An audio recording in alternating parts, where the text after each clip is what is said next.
So I was having a conversation with a friend the other day. We were having lunch and we were kind of talking about like what it would look like when we were 55. And he came to me and was really discussing like how to kind of make that change, right? Like how to switch into being somebody else. And we were talking about like somewhat retiring from real estate or changing what you do in that.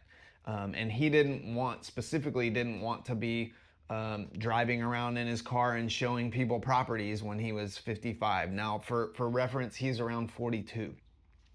So he has some years to kind of figure that out. And so it really made me start thinking about like what it takes to make a change in your life or what it takes to become somebody that you're thinking about, right? I think all of us kind of dream about being something a little different or dream about maybe a new career or switching something, or maybe we just want to go on a health journey and become a little bit more healthy, and that's going to mean different things to different people. Or maybe we want to learn a new skill or learn a new language. But regardless of what it is, you've got to pick something specific, right? Like if you want to go from a real estate agent to a CPA or a real estate agent to a rancher, there's a long gap in between what you want to do, right? And so when I switched from being an architect to a real estate professional, I went through a stage in architecture. It was like this push pull and kind of struggle, and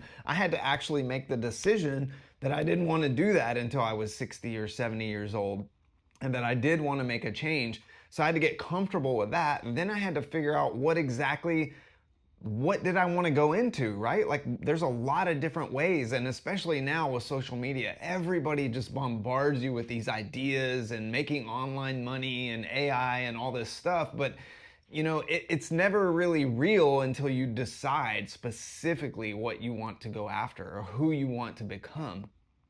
And then I think you've got to make kind of a plan of action. It doesn't have to be perfect. It doesn't have to be completely detailed on every step. You're never going to know. You've got to take a leap of faith at some point, but you do have to define where you're going, who you want to become, and what you want. And then I think you have to take a realistic approach and know that it's going to take 3, 4, 5, 10, maybe 20 years to really get there. And so you've got to have some patience, which most of us don't have in this day and age.